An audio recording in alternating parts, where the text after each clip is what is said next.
அண்ணன் சீமான் அவர்களுடைய சார்பில் நாம் தமிழர் கட்சியினுடைய மாநில ஒருங்கிணைப்பாளர் மரியாதைக்குரிய இயக்குனர் மு களஞ்சியம் அவர்கள் இப்பொழுது உரையாற்றுகிறார்.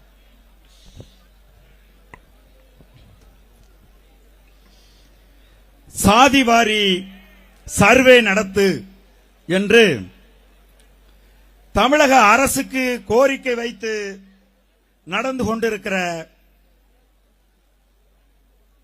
இந்த கூட்டத்தினுடைய தலைவர் மதிப்புக்குரிய அண்ணன் அன்புமணி ராமதாஸ் அவர்கள் உள்ளிட்ட பாட்டாளி சொந்தங்கள் அனைவருக்கும் எனது வணக்கம்.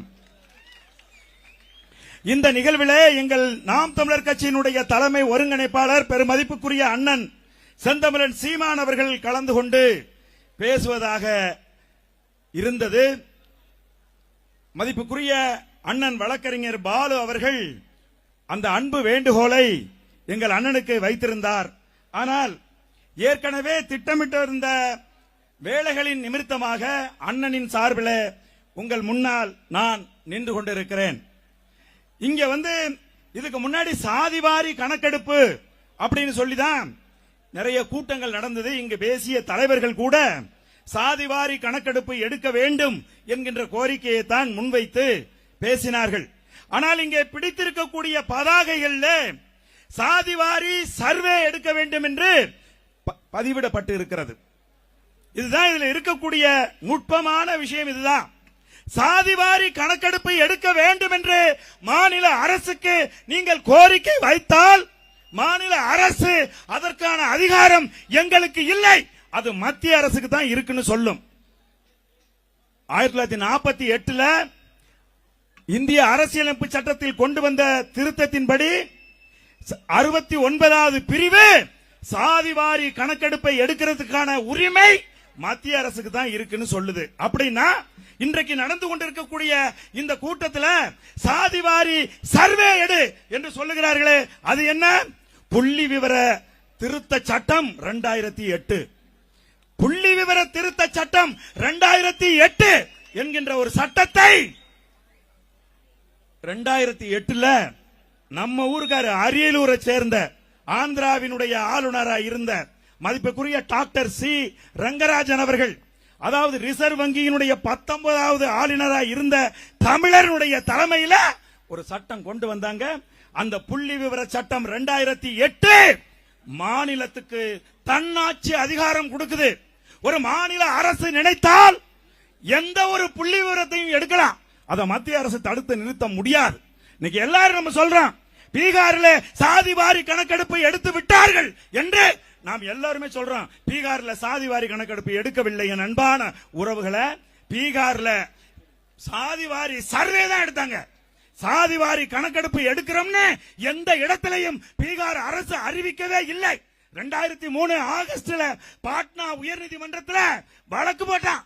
மாநில அரசு சாதிவாரி கணக்கெடுப்பு நடக்க கூடாது என்று வழக்கு போட்டான்.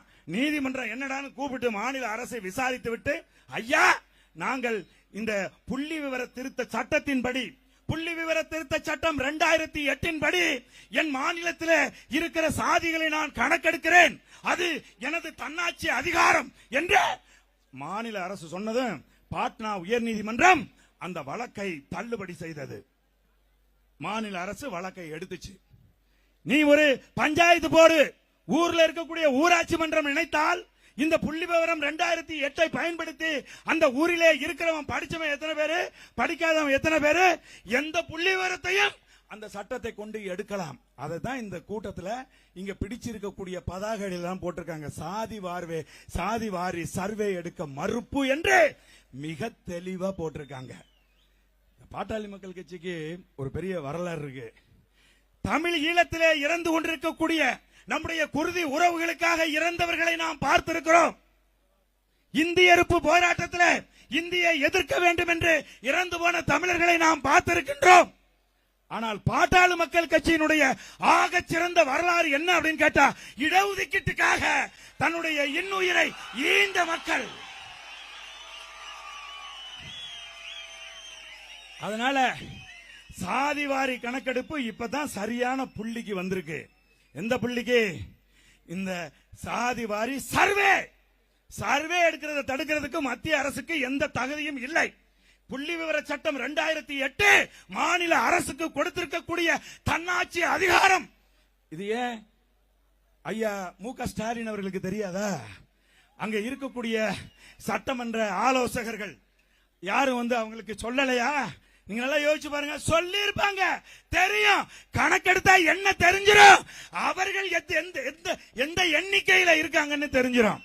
ஐயா மு.க. ஸ்டாலின் கூட்டி அடிச்சு அள்ளினா கூட ஒரு லாரி தேராது அவர் சாதி. அதனால அவர் சொல்றாரு, என்ன சொல்றாரு? ஆனா சமூக நீதி பிரதிநிதித்துவத்தின் அடிப்படையில் அவர்கள் குடும்பத்தில் எத்தனை பேர் இருக்கிறாங்க யோசிச்சு பாரு. இவ்வளவு பெரிய சாதி, தமிழ் சாதிகள் எல்லாம் இன்றைக்கு பிரதிநிதித்துவம் இல்லாம நின்றுட்டு இருக்கு. ஆனா இன்னொன்னு சொல்லுவாங்க, அதை மட்டும் நான் சொல்லிக்கொள்ள விரும்புறேன். சரி, பீகார்ல எடுத்தாங்க, நடைமுறைப்படுத்தப்பட்டுச்சா? எடுக்கலாங்க. நடைமுறைப்படுத்த முடியுமா? முடியல இல்ல அப்படின்னுவாங்க. என் அன்பான தமிழ் சொந்தங்களை, பீகார்ல சாதிவாரி கணக்கெடுப்பு எடுத்த போது அவங்க ஒரு விஷயத்தை கண்டுபிடிச்சாங்க. அது என்னன்னா, அங்க இருக்கக்கூடிய சாதிகளுக்கு இடஒதுக்கீடு என்பது 63% கொடுக்க வேண்டும், அப்பொழுதுதான் சமூக நீதி நிலைநாட்ட முடியும் என்று அந்த மக்களுக்கு, அவன் அரசுக்கு தெரிஞ்சிச்சு. அரசு 63% இடஒதுக்கீடு கொடுக்கணும் அப்படின்னு சொல்லி அறிவிப்ப சொன்னிச்சு.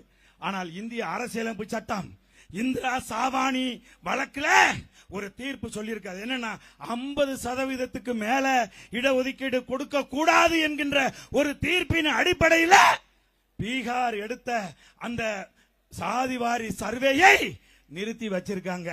நல்லா புரிஞ்சுக்கணும். சாதிவாரி சர்வே செஞ்சதால், எந்த சாதியில் எத்தனை பேர் இருக்கான் அப்படிங்கிற கணக்கெடுப்பை எடுத்ததால் அத உச்சநீதிமன்றம் நிறுத்தி வைக்கல.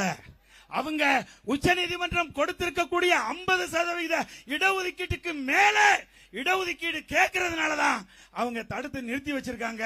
அதனால மாநில அரசு, இன்றைக்கு இருக்கக்கூடிய திராவிட மாடல் அரசு சொல்லுது, நாங்க தான் இந்தியாவுக்கு எல்லாத்துக்கும் முன்னாடி அப்படிங்குது. ஆனா சாதி வாரி கணக்கெடுப்பு, அதாவது சர்வே எடியான்னு சொன்னா வாயை மூடிக்கொண்டு சும்மா இருக்கிறார்கள். ஆகவே உறுதியாக எங்கள் மதிப்புக்குரிய அண்ணன் அன்புமணி ராமதாஸ் அவர்களின் தலைமையிலே நடந்து கொண்டிருக்கக்கூடிய இந்த போராட்டம் உறுதியாக வெல்லும். அதற்கு எங்கள் அண்ணன் செந்தமிழன் சீமான், நாம் தமிழர் கட்சியும் உறுதியாக உங்களோடு நிற்கும். ஏனென்று சொன்னால், இந்த இடஒதுக்கீடு போராட்டத்தில், சாதிவாரி சர்வே போராட்டத்தில் எங்களுக்கு முன்னோடியாக பாட்டாளி மக்கள் கட்சி இருக்கிறது. ஆகவே நாங்கள் உங்களோடு இருப்போம் என்று கூறி விடைபெறுகிறேன். நன்றி, வணக்கம். நாம் தமிழர்.